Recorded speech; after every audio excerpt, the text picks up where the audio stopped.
Right, good evening. Welcome. I'm delighted to welcome you on behalf of the Blavatnik School of Government and Faisal Devji at the Director of the Asian Studies Center at the University of Oxford. My name is Maya Tudor, and I'm an Associate Professor of Politics and Public Policy at the Blavatnik School.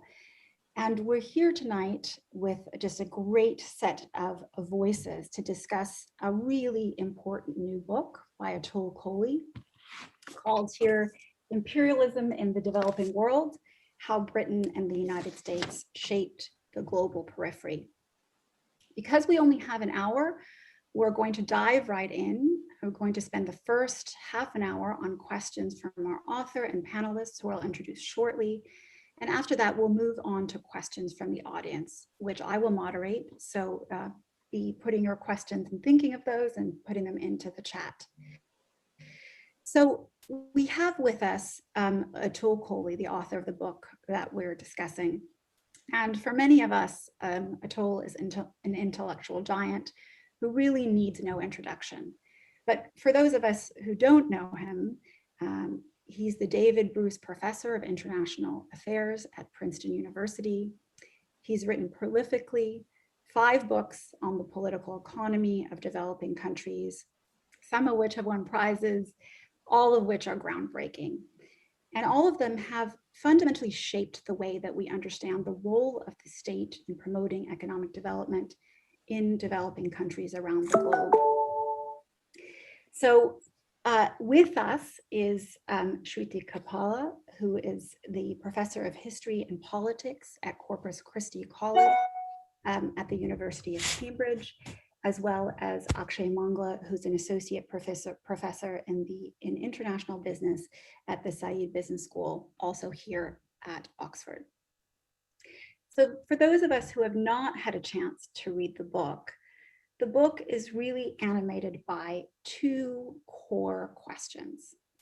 Why do imperialists imperialize? And 2, what are the consequences of imperialism for imperialized countries? The book answers these questions by empirically taking stock of nearly 5 centuries of British and American empire. And while the book draws out important differences between these 2 styles of empire, the book calls our attention to the fact that imperialism can be formal, what we would call colonialism, but also informal, taking a variety of shapes and forms, ranging from the soft imperialism of the Washington Consensus policies that were imposed on Latin America, and the harder form taken by the invasion of Iraq. So the kind of magisterial sweep of the book can be seen from its table of contents, which focuses on 9 countries: Argentina, Egypt, China, India, Nigeria, Iran, Vietnam, Chile, Iraq, and 3 regions: Caribbean, Pacific Asia, and Latin America. So the opening question I have for Atul is about the motivation to write this book. So all books have personal stories, and I think we'd all love to hear this one. My question is really, why this book and why now? Thank you, Maya. Thank you for organizing this event. Thank you for introducing me. And thanks to the panelists as well, who took the time to read the book and will ask me, I'm sure, probing questions in due time. As to the motivation behind the book, the book took about a decade to write, so I have to go back a decade when I started. And I think it was written in anger. It was written with Iraq war in mind. Iraq war reminded me of my political bringing up, which had the Vietnam War in the background.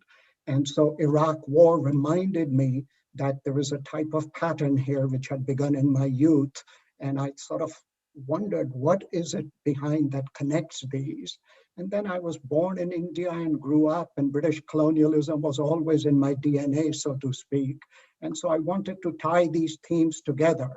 And I think as I started writing the book, researching the book, the purpose became much clearer, and it was to talk about the liberal hypocrisy on imperialism, and hence the focus on Britain and United States. I think there's a huge blind spot about imperialism in the record of liberalism. And I want, unlike political philosophers who have done a good job looking at it, I wanted to investigate it more empirically, what the economic damage has been.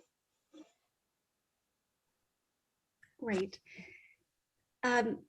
So I'm going to take, I already told Atul, a sort of dangerous stab at summarizing this over 500 pages of really rich and careful empirical materials. The animating questions, as I've already said, are why imperialists imperialize and the consequences for the imperialized countries. And at the broadest level of generality, my reading of your answers to those questions are as follows. First, the taproot, as you keep saying in the book, the taproot or the analytic engine of imperialism for Britain and the United States is the pursuit of national economic interests. And that's both because economic prosperity is an end in itself, and because economic prosperity is a means to enhance power on the global stage.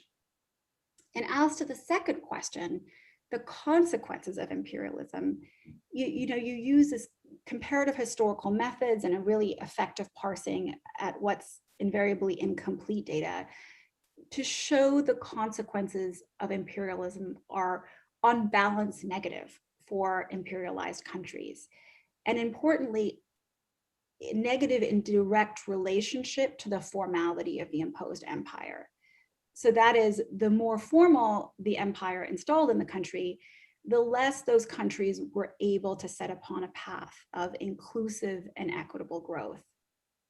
And that's a really important taking stock and setting the record straight at a time when historians and publics and governments are very much debating, especially in the United Kingdom, how to understand history and how to understand its own imperialism.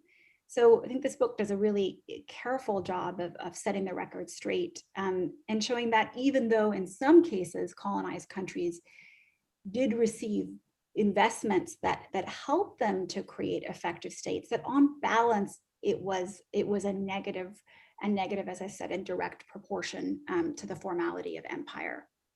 So that leads me to kind of the two other questions, the interrelated questions that I'll ask before I turn over to our panelists. And the questions are, first, what did I miss in that incredibly brief summary that you would like to highlight? And second, how do we know imperialism when we see it? You do a really nice job in the book of talking about the difference between formal imperialism, what we call colonialism. And I think many of us would recognize that. Informal imperialism, I think you help nicely show in the book, can take a variety of forms. But I presume we can have hegemony without imperialism. So how do we distinguish informal imperialism from simply hegemonic power? Those are very good questions. You did a remarkably good job of summarizing the book, Maya. Thank you for doing that. I really don't need to add anything to the two big questions of causes and consequences of imperialism. The only thing I would add in the summary part of your discussion would be to make a point, an important point about why Britain and United States, sort of what emerges from comparing them. And one important contrast that emerges is that Britain in the end needed an empire and the United States, quote unquote, merely wanted one. So United States is a giant economic power.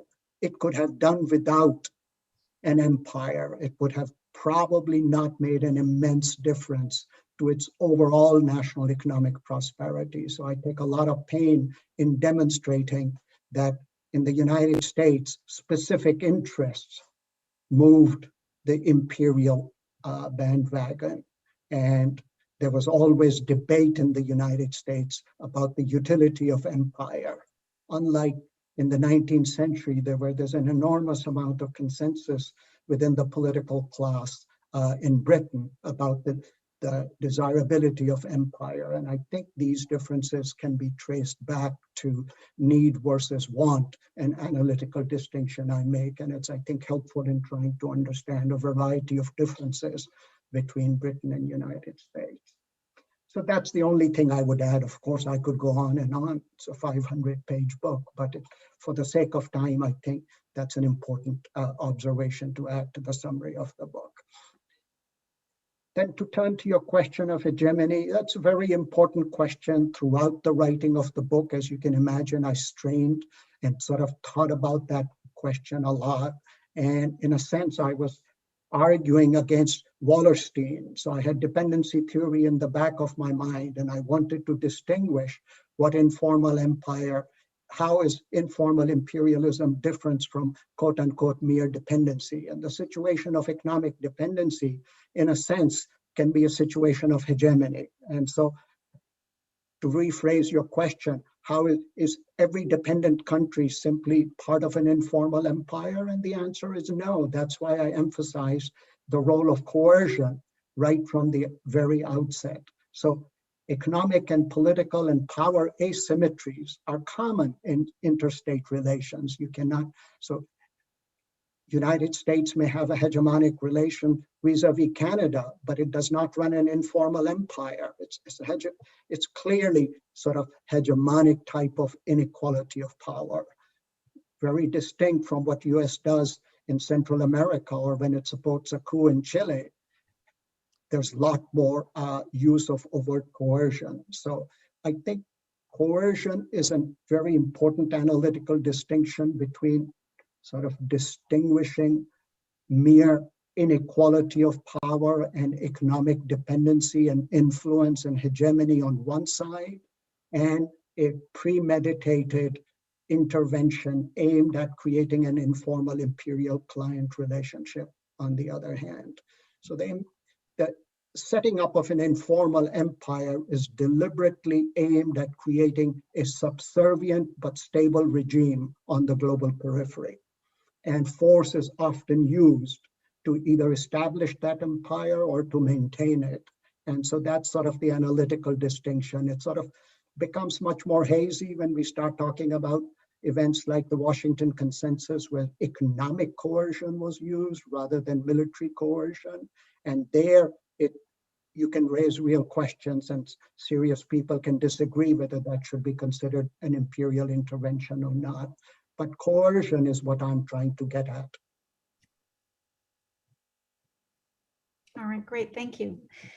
Actually, let me turn to you. And I know that you and Shruti have both prepared thoughts and comments and questions, so the floor is yours. Floor is mine? No, the floor is Akshay's.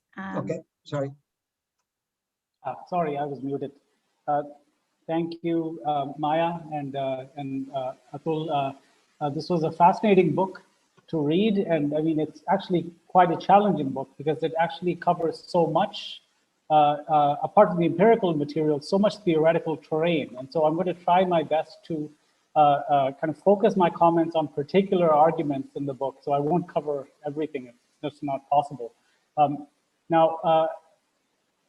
The book, obviously, it engages both literatures around motivations for imperial activity, but also their impacts. And so I want to start my comments just thinking through the latter issue, which is of imperialism's impacts. And I should just say at the outset that the argument about imperialism's impacts has a lot of subtleties to it that, that don't immediately occur until later on when one goes through some of the empirical materials as well. So I'm just going to try to reconstruct a bit about the argument on the impacts, and I'll focus on, in particular, the India and Nigeria comparison, because that's one place where the book really lays out divergent impacts of imperialism. So the conclusion is that formal empires in the form of colonialism had a more pernicious effect on development than informal empires. And why would that be? Well, formal empires undermine national sovereignty to a far greater extent. And so in that sort of argument, there's an assumption or a premise that national sovereignty is necessary. I think the book is careful to say that it's not fully sufficient, but that is necessary for emerging economies to achieve self-sustained inclusive development. Why? Well, because to get inclusive development, you need effective states, those that can respond to external pressures and mobilize internal resources well.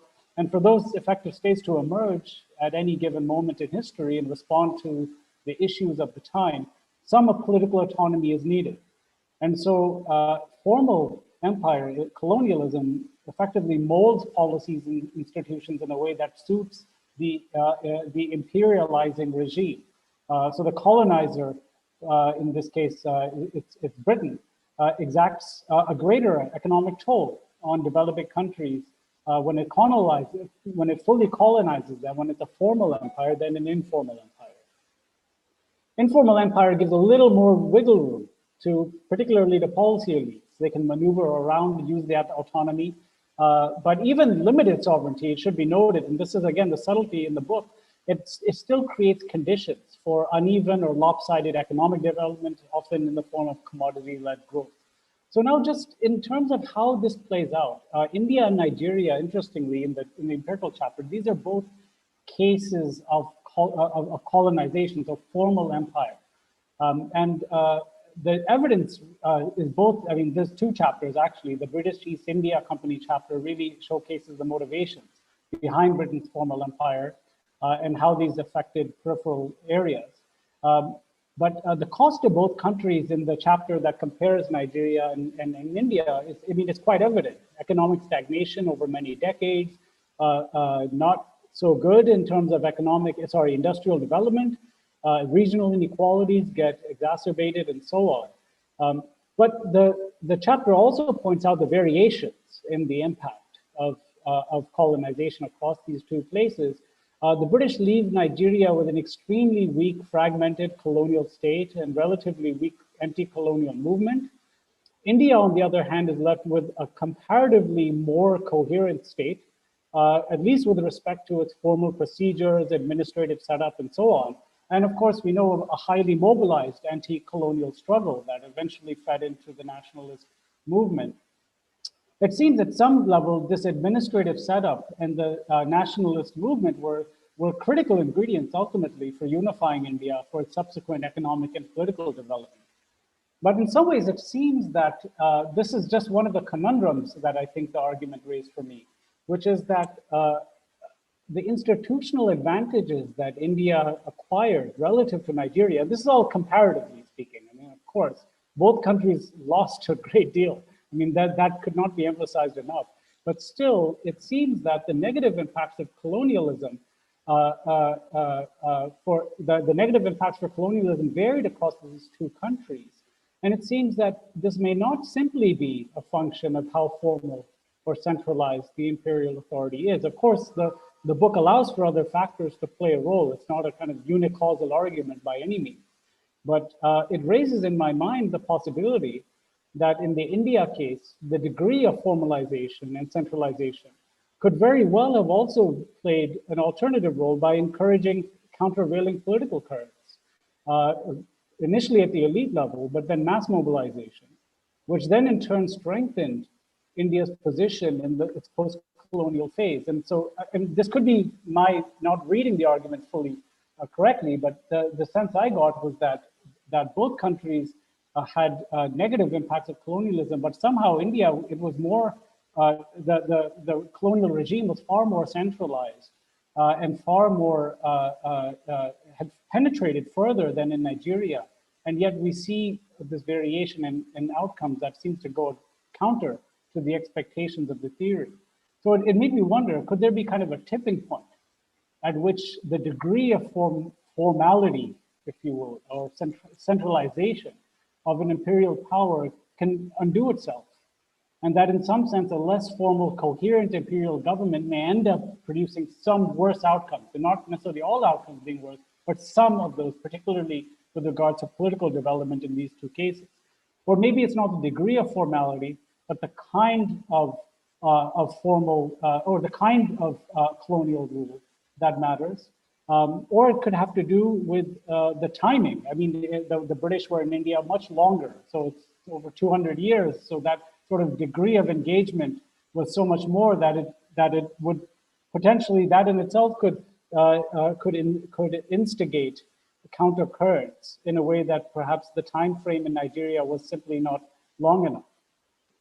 It raised another set of questions. I mean, just as a related point to the first premise of the book around economic needs and interests, it made me wonder, why do imperial powers perceive peripheral countries as being more or less central to their economic interests? So in the case of the Nigeria-India comparison, India was central, the crown jewel, of course, of the British Empire. India was. Nigeria did not play that role.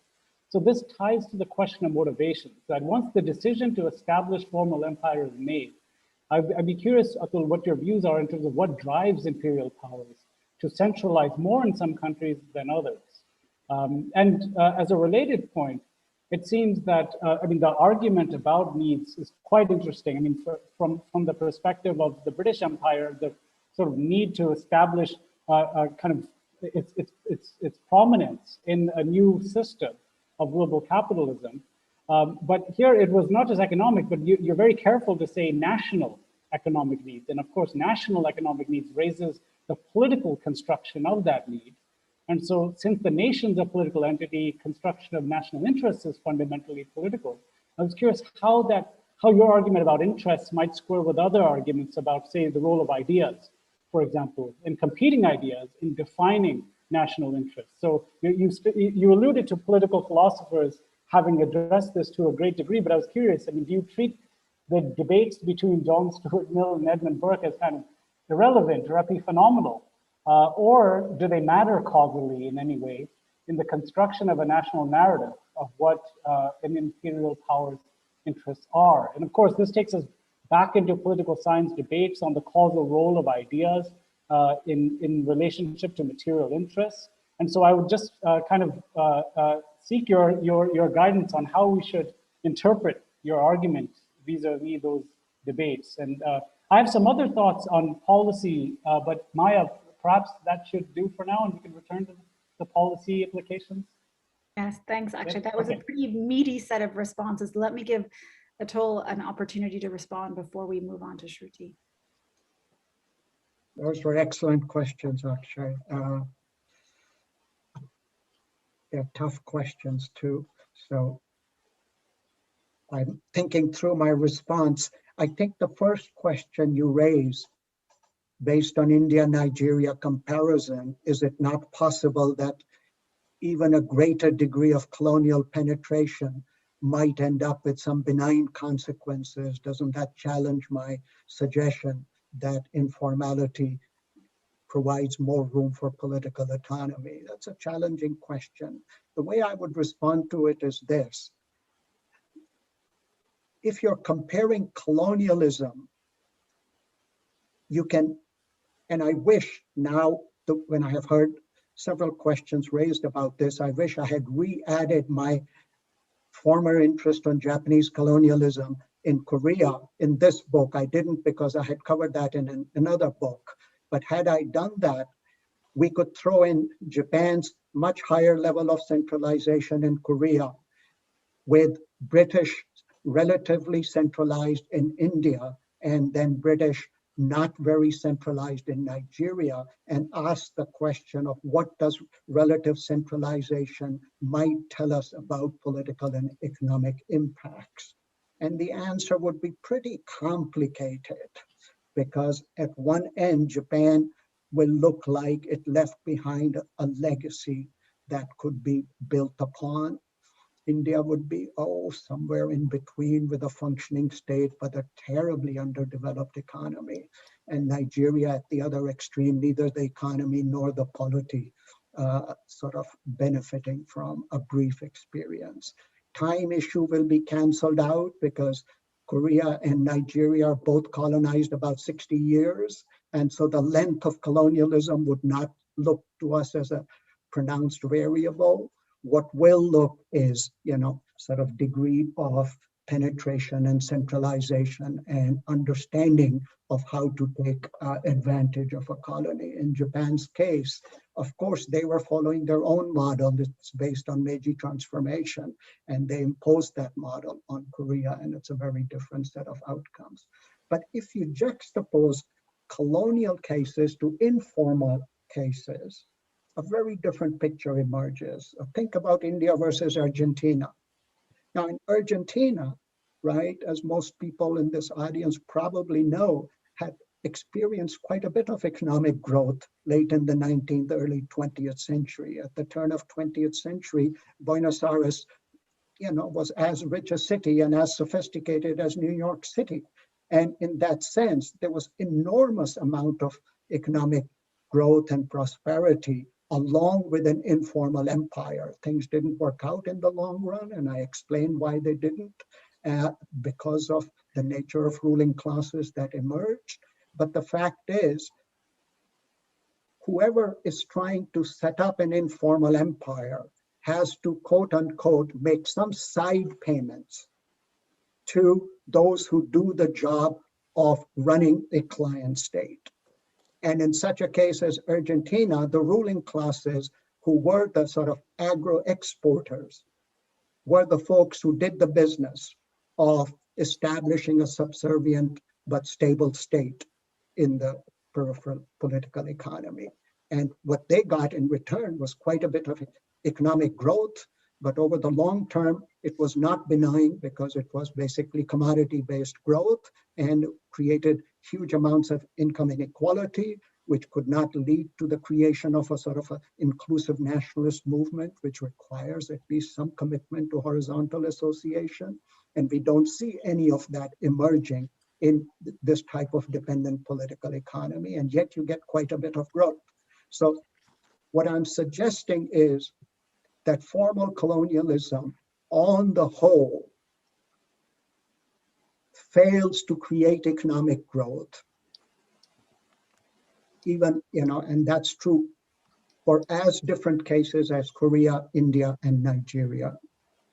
Juxtapose that to an Argentina or an Egypt, which I analyze as cases of informal empire, and you do get quite a bit of economic growth based on commodity exports.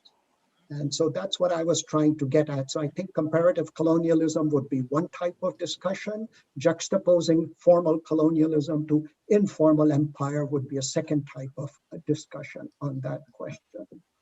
Your second question was about role of ideas, sort of what does one take? It's a perennial question. I'm a strong follower of Max Weber. I probably read Protestant Ethic more times than I care to, to remember. But in the end, I think whatever position you arrive at will be an a priori position rather than an empirical position. You either think ideas have an independent role or you don't think they have an independent role. It's as blunt as that. And I have sort of a pretty strong political economy bias. I talk about role of ideas, I take nationalism seriously, but in the end, I don't think of them as powerful causal forces. I think they are legitimizing forces. I think they shape and mold leaders' actions, and in that sense, they're omnipresent.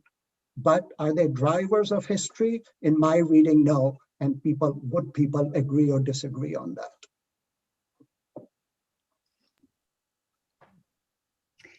On that note, Shruti, should we pass it over to you? Yeah, thank you very much. It's a appropriate, actually, segue. I was delighted to read the book, and of course, I come to it as in two hats, mainly to thinking about political ideas, which I do think are drivers of they're causal. I mean, people can die for causes, and ideas are causes in my view, but I'm not going to have the political economy versus political thought debate as these are. But I wanted to really commend you and congratulate you for this book, because it surprised me, because I'm in my other hat, I teach. I don't write in world history, but I teach world history papers, big papers in Cambridge on from the kind of early modern to now. So empires in world history, one paper, and the other one being 20th century in world history. And one of the things that, and the stalwarts, you know, are known, that scholarship is well known, whether it is, you know, you've cited a number of those people like Gallagher Robinson in the earlier era, to say Bailey in a later era. But one of the things that has been confounded me is that you either had people who worked on imperial history, or they worked on as it were, world history, in which actually empire didn't feature. And you can see that in Bailey's Birth of the Modern World itself. And what I really appreciated about your book is really the central role of violence, or what you call coercion, in the story. And that has always been, so my questions are going to be really in sympathy with the book's project. Though I studied in JNU, I never followed political economy, but I will kind of, my questions will be focused on this theme of violence and state making. And they've been very perennial questions, whether state make wars or wars make states. And one of the things I really enjoyed about initially your initial chapters on Britain was really how there's an economy in war, and which is really what is driving the empire. And this is something which actually imperial historians very rarely take note of. But having said that, I was struck by your opening point, which was about America and Britain, and the comparison, which I also take. It's valid, it's great, and it's wonderful. But as a historian, I'm always confounded by the question, why did this most massive transfer of power from Britain to America turn out to be bloodless? So there's violence everywhere, but this is moving from one imperial regime to another. And this is the most bloodless transfer of power seen in humankind. And I was wondering where that answer might be. Is that answer in, to use Akshay's words, in a kind of broad political ideological alliance? Is it in the interest of a new kind of regime? I was curious how you would, I mean, I wanted you to speculate a little bit on it. And here I'm thinking mostly again from, colleagues or senior colleague, Dominic Leven's work on comparative Russian empire. And that's where he kind of really forces this issue, but he gives a different answer. So that was kind of the first question on violence, and that violence really makes the East India Company into a state formation and the arrival of a new kind of state entity, centralizing entity in the world. And here I think the political economy approach is wonderful, but it also, I mean, I wouldn't say, I mean, again, what I'm interested in is how, if you compare 16th, 17th century India to 16th, 17th century Britain, these are very, very different societies. Britain is at war with itself. This is when Hobbes comes up with the theory of the state, precisely because this is a country in civil war. And you see on the other side, and here I'm looking at, again, I'm a historian, looking at Sheldon Pollock's work, and where he's arguing that actually India doesn't produce an argument around freedom or the state, precisely because there's no violence. 16th, 17th century is the era of equipoise, of peace, of the Mughal, of the height of the Mughal state in India. So I was wondering how, in a way, you think, is the economy really that central, or is it really political ideas which are driving something in this world, in this period? And that's partly why, I mean, I think you could see the story from another end, that actually Indians were blindsided by an ideological revolution that had taken place, quite apart from silver, quite apart from, all the other things that happened to it. Now work shows that actually Indians were, the Indian Ocean was certainly a proto-capitalist entity. So that's really my first question around origins and also looking at both origins and end. Why is the end of the British Empire bloodless from one point of view, going to America, and another, which is, why is it that the Indians really were so bloodless in the 16th, 17th century? Is it what allowed them to be, as it were, taken over? So not economy really, but politics and violence. So that's my second question. And my third question, and it's my final question, because the book is incredibly vast and synthetic. It's a wonderful book. It should certainly be, I will be putting it on my papers and on the compulsory papers in the Tripos.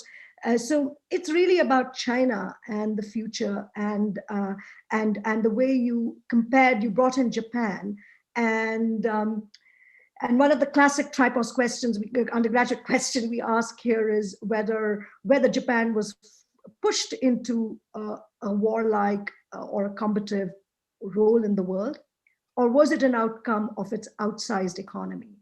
So in the sense, if you're becoming big economically, are you forced to become violent? Or is it, or really, so how do you kind of sort of see the scale? And Japan is an instructive story for the world, because it's also not colonized. It's the only Asian society or non-Western society which is, not even informally colonized. So, so it has that relative advantage, and then, it starts taking over the world. And so looking at Japan's story from the interwar period, not very far gone in the past, where do we see China? Is China going to be forced to start waging wars? I mean, America did wage wars. We know this is, it has waged wars, and its economic interest and its war machinery are quite connected, even if they don't take place at the same time and same place. So where do we see China? Because China's rise to power, again, is interesting on the question of violence, because it is founded on the internalization of violence, which is to say the mass killings or the famines, however you want to get into that story of the great leap forward and the like, that there's a kind of massive death that takes place internally in China, which presages its, as it were, big story and takeoff later in the 70s and 80s.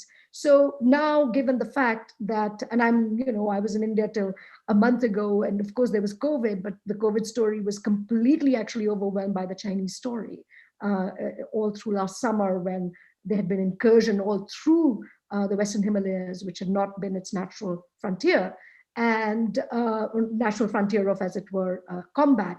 So I'm just wondering whether Japan, like, it's going to be forced into going into wars. My very left-leaning, internationalist friends in London, not the left in India, admires China precisely because it doesn't think it's going to be like America. It is not going to prosecute wars elsewhere. And therefore business should be done with them, and we should have a, how do I put it, like, a kind of open mind on its rise to power. So my questions are really about violence and political economy, which I, both from the past and in the middle and in the end, because I do think it's a fantastic intervention, which actually you have shamed the top world historians by actually putting that out so forcefully. So I really enjoyed the book, but these questions remain. Thank you very much. I'm going to ask the chair's guidance because time is passing. And so Maya, how would you like me to respond? In what detail? How would you like to accommodate other questions that you're seeking? Yeah, sure.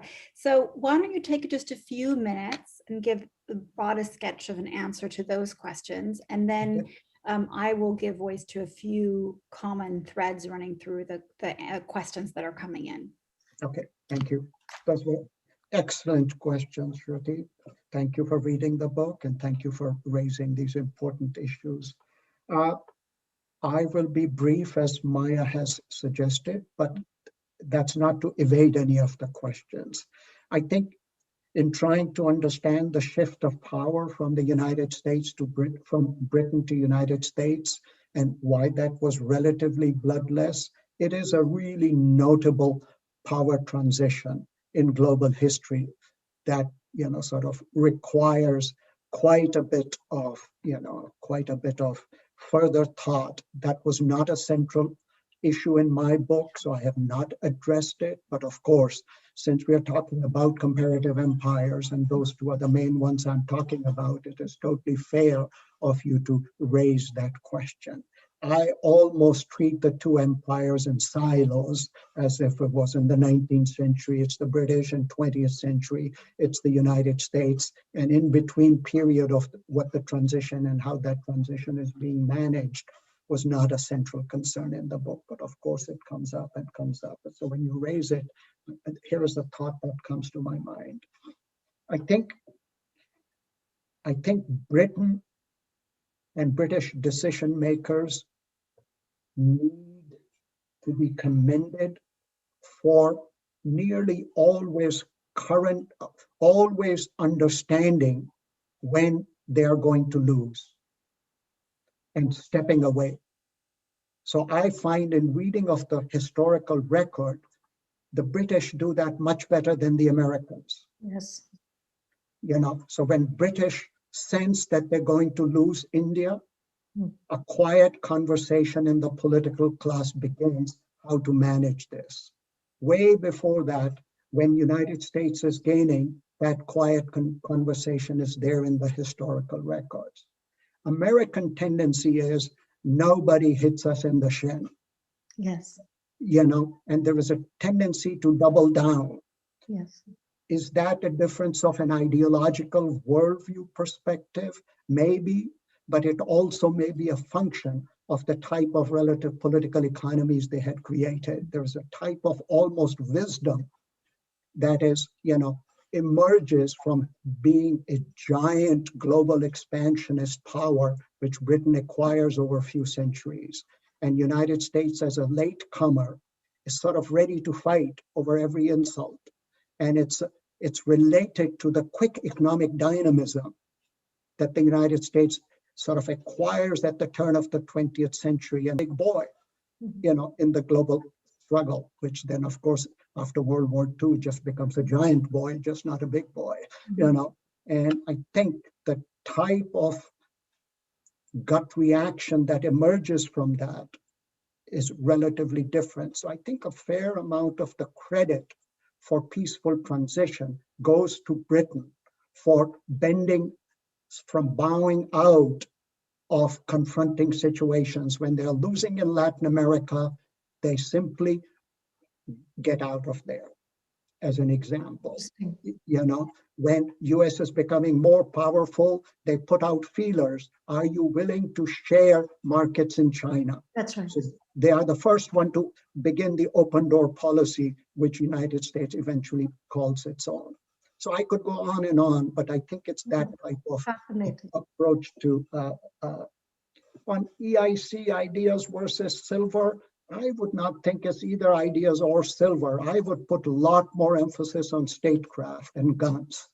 It's the coming apart of the Mughals politically, and the British having the superior gun power, which in the end is where I would rest that issue. But for time's sake, I will let it go at that now. The China issue is, of course, I end the book with that. I'm quite interested in it. And my sense is the only reason China is not violent right now is because it has a giant power military disadvantage vis-a-vis the United States.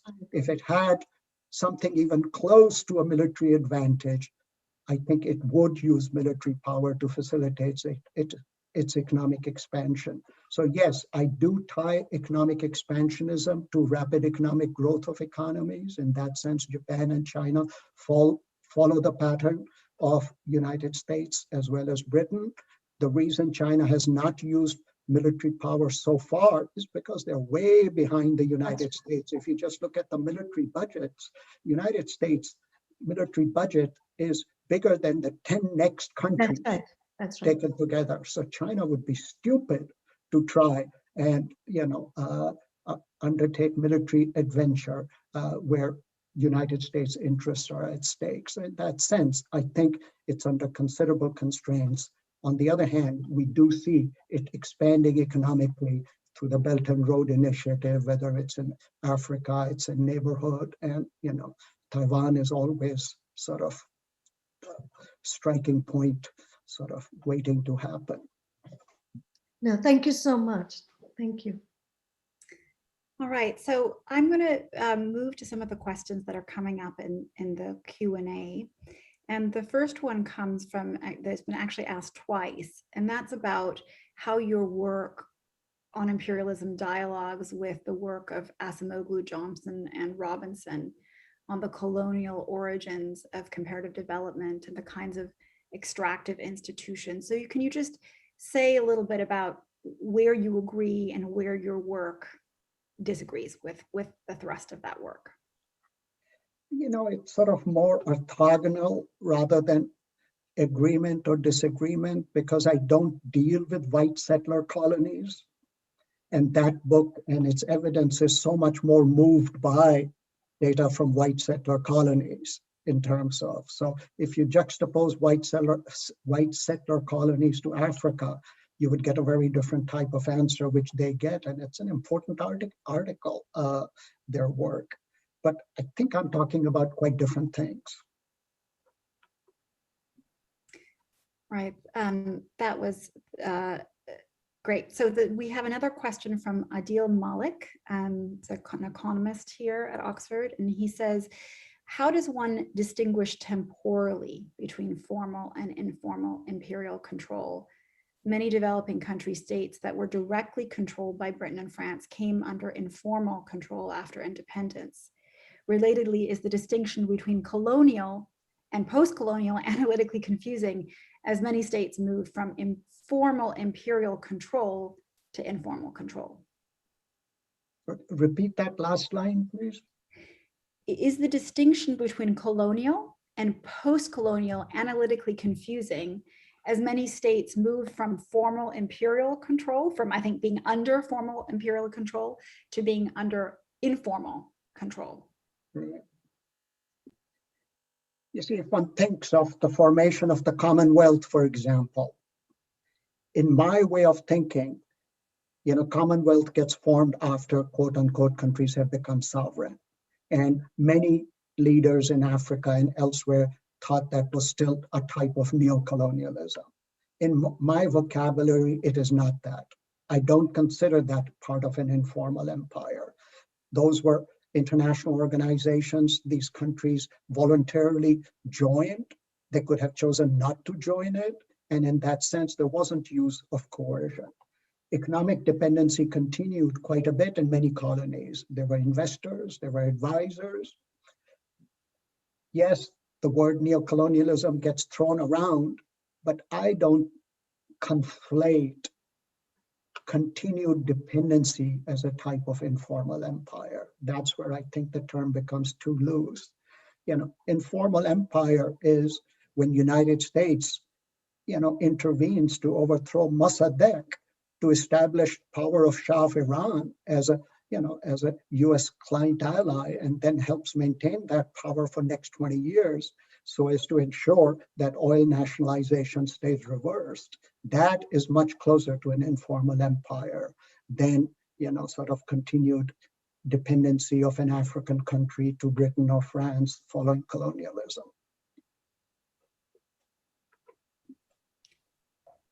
So Rosemary Campbell Stevens has asked a few questions, but I'm gonna pick up on one of hers, and a number of them deal with the role of race in empire. And particularly, she's asked a question about the distinction between Nigeria and India in terms of kind of theories of racism and the role that plays in your account. And it comes close to a question that I also had, and that we've somewhat discussed already, about the role that ideas play in your accounting of empire. And you forefront economic justifications, but you wrote in the book something like that the ideological justifications for imperialism changed with the imperial norm, with the norms of the time, right? From white man's burden progressively to things like deterring communism, and then eventually promoting democracy, and then at some point the rejection of or the protecting countries from terrorism.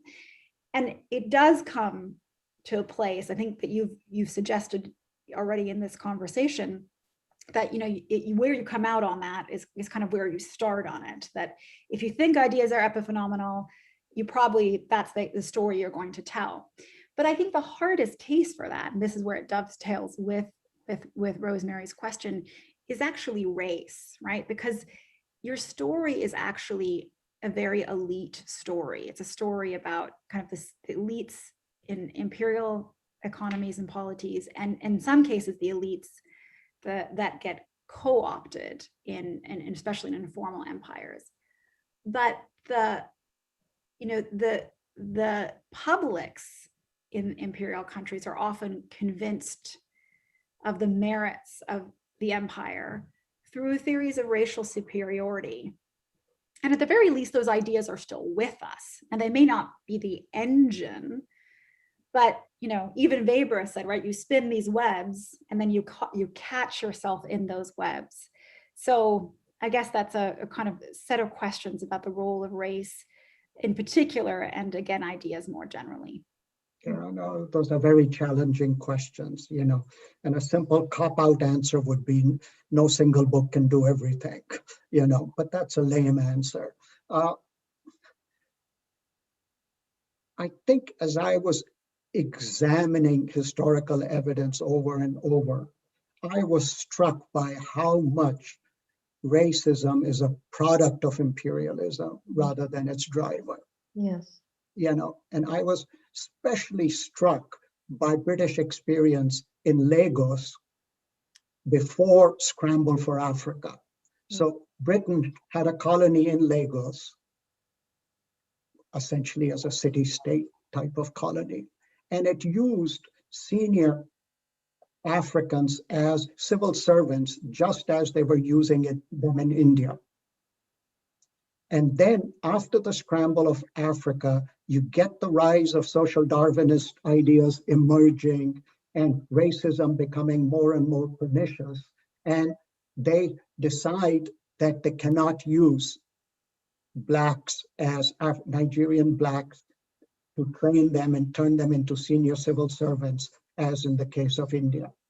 And so you see over time, racism getting transformed depending on circumstances. And that's why I don't think it's so innate as a cause of imperialism. Of course, it's, over and over, all imperial discourses are clothed in racism. That's at the heart of it in that sense, sort of from barbarians to gooks. These are the names that imperialists devised, and it's even in John Stuart Mill's writings that you encounter barbarian, so we Indians become barbarians, and so in that sense, you can get really excited about issue of race, but I don't, I sort of think it's more a product. Japan ends up treating the Koreans as badly as whites end up treating Blacks elsewhere. And, to many who are, sort of observing Japan and Korea, you can see race getting constructed as part of hierarchy, power inequality, and Japan constructing the narrative that Koreans are just no good, they're inferior people. And in the same way, once Japan becomes industrialized, they become honorary whites. So in all of these instances that I'm throwing out, I notice and I'm struck by how constructed the race issue is. And therefore, I don't treat it as driver of imperialism, more a product of it. All right, so I'm going to take the chair's prerogative and ask a question on behalf of, I see a number of our students or our participants here, many more are probably watching on the YouTube streaming. So, but I do see that a number of our students in here are here. And Atul, you teach at a school of public policy, renamed recently. And so, so do some of us here. And the students at our school are invariably predominantly from those developing countries. And, you know, for some of them listening to you speak, I want to ask for on their behalf, kind of what the policy implications are of this book. And it seems to me, although I might be reading too much into it, that the countries that have effectively managed to develop in your story are countries that have effectively harnessed the kind of the potency of nationalism to protect their economies from the kind of vagaries of big financial flows that can be quite destabilizing, in some cases to reduce internal inequalities as well. So, you know, if you had to sort of in closing, if you had to say to some of those students, some of whom are going to go back and be very influential in their countries, what should they take away from your book? Well, one lesson for developing country participants and one lesson for advanced industrial country participants very quickly. To developing country folks, the book says that development in the end is a self-help project. So be wary of the powerful when they come offering help. And that is a mindset that will sort of stand you in good stead as you struggle with developing country issues. A lot of stuff follows from that about state autonomy, what type of states to construct, etc. But it's suspiciousness of powerful posing as friends. To advanced industrial country readers, if they're, the main lesson is, if liberalism is going to have universal appeal, one has to confront the hypocrisy of liberal imperialism. So when you tell the Chinese that you should respect democracy, the Chinese will immediately say, but what about our century of humiliation? So the West needs to come to terms with the hypocrisy embedded inside liberalism, which is imperialism. Until they do that, the appeal of liberalism will remain limited to already prior believers before others can embrace it and see the value.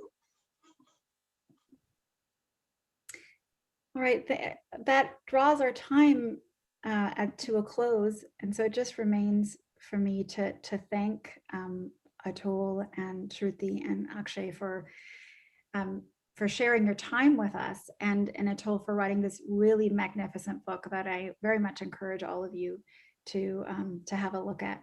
Thank you very much. Thank you. Thank you all of you. Thank you.